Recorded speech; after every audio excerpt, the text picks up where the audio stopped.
नमस्कार बच्चों, मैं राजेश कुमार मीणा, सहायक आचार्य इतिहास, राजकीय महाविद्यालय। बच्चों, इससे पहले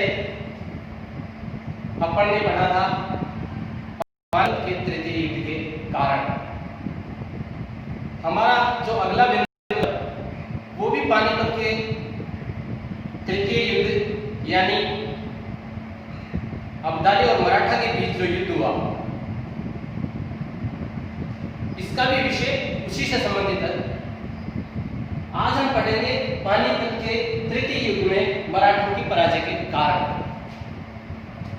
पहले एक बार थोड़ी भूमिका जान ले पानीपत के तृतीय युद्ध के बारे में। ये कब हुआ था, कौन इसमें सेनापति था, किस किस के बीच हुआ।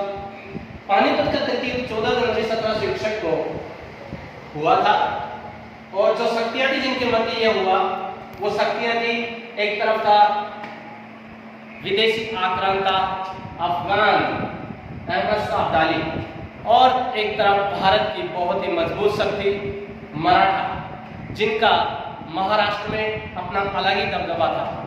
ये जो मराठा महाराष्ट्र में अपना लोहा मनवा चुके थे, वो उत्तर भारत में भी अपना लोहा मनवाना चाहते थे और इसी के तहत उन्होंने उत्तरी भारत के राज्यों पर आक्रमण करना शुरू कर दिया और यहाँ पर जो उत्तरी भारत के शासक थे उनको पराजित किया।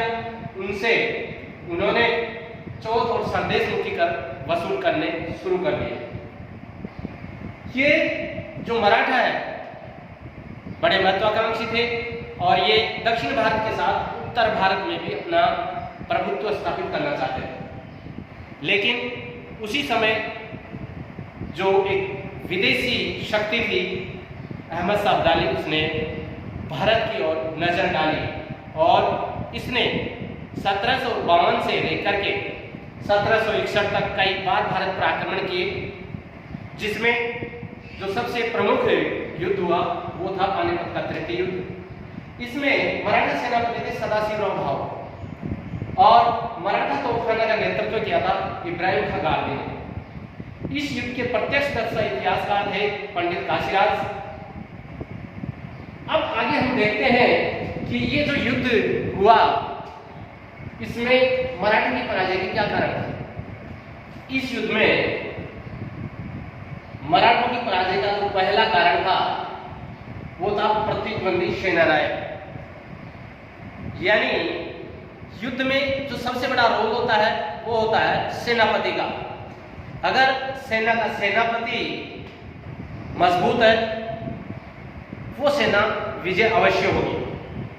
अहमद शाह अब्दाली भी बहुत शक्तिशाली था, मराठी भी बहुत शक्तिशाली थे, लेकिन जो अंतर था वो था उनके योग्य नेतृत्व का, जिसमें मराठा सेनापति का नेतृत्व बहुत अच्छा रहा। आगे है दूसरा पॉइंट, प्रतिद्वंदी नायक। इस युद्ध में जो विदेशी आक्रांता है अहमद शाह अब्दाली, वो ज्यादा शक्तिशाली साबित हुआ। तीसरा कारण प्रतिद्वंदी सेनाएं। जो अब्दाली की सेना थी वो बहुत अनुशासित थी और एक नेतृत्व में लड़ रही थी, जबकि मराठा सेनाएं एक सामंतवाद से युक्त सेना थी। तो ये तीसरा जो कारण है प्रतिद्वंदी सेनाएं, ये भी अपना एक पराजय में अपनी भूमिका रखता है। चौथा कारण है सैनिक शिविरों की स्थिति। सैनिक शिविर किस जगह डाले गए, किस सोच के अंतर्गत शिविर का ठहराव किया गया, ये भी युद्ध में बहुत बड़ी भूमिका रखता है। अगला जो पांचवा कारण है खाद्यान्न व्यवस्था।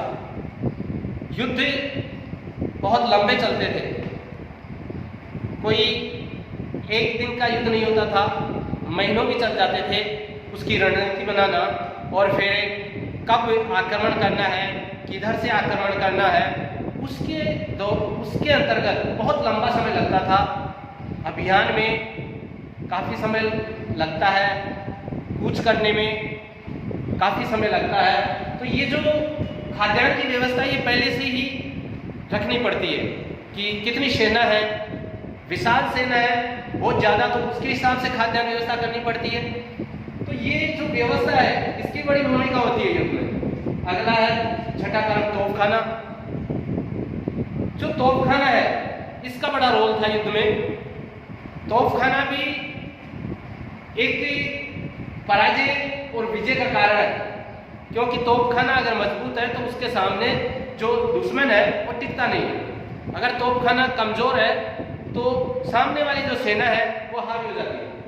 अगला सातवां कारण है गंभीर भूलें। मानवीय स्वभाव है, भूल सबसे होती है, लेकिन उस भूल को दोबारा से न दोहराएं। इसलिए जो ये युद्ध है इसमें ये देखिए दोबारा चांस नहीं मिलता है इसके अंदर। इसमें हार और जीत का सवाल नहीं है, मौत और जिंदगी का सवाल रहता है। तो ये जो भूल है ये नहीं होनी चाहिए, किसी भी तरह की गलती युद्ध में होनी नहीं चाहिए।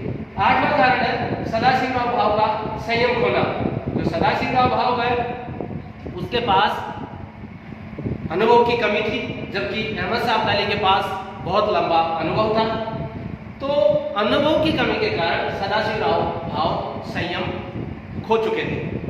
ये मराठाओं की पराजय के कारण थे, लेकिन अब इनके बारे में थोड़ा विस्तार से हम और थोड़ा जानेंगे। आप लोग ध्यान से सुने।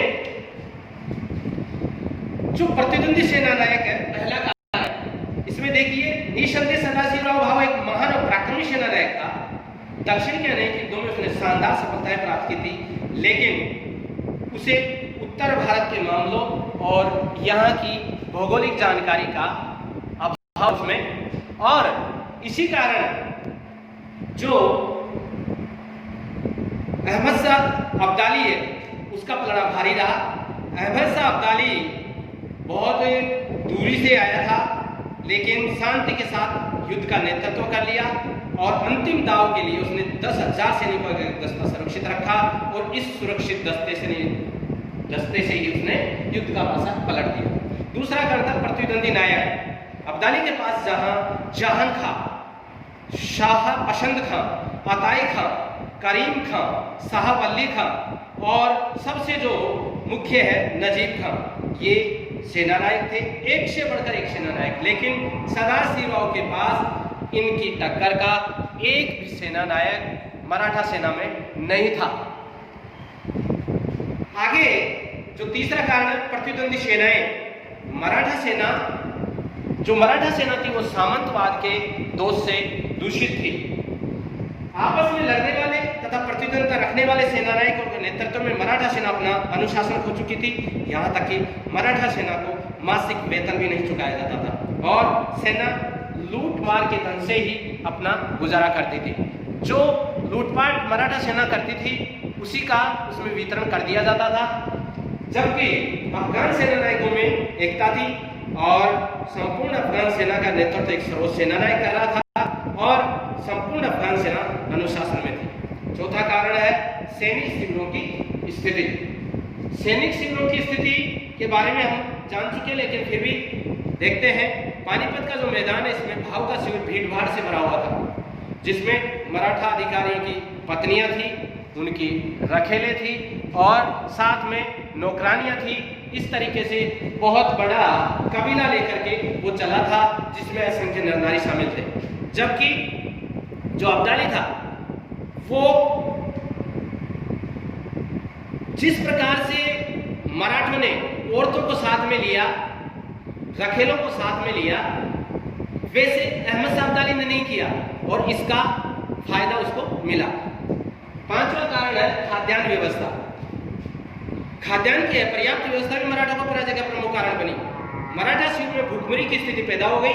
भूख मरने की अपेक्षा युद्ध में वीर गति प्राप्त करना अच्छा मानकर भाव ने अचानक युद्ध प्रारंभ कर दिया, जबकि इसके विपरीत भारतीय मुसलमानों की सहायता अहमद शाह अब्दाली को मिली। भारतीय मुसलमानों ने अहमद शाह अब्दाली को पर्याप्त खाद्यान्न की व्यवस्था करवाई। छठा कारण है तोपखाना।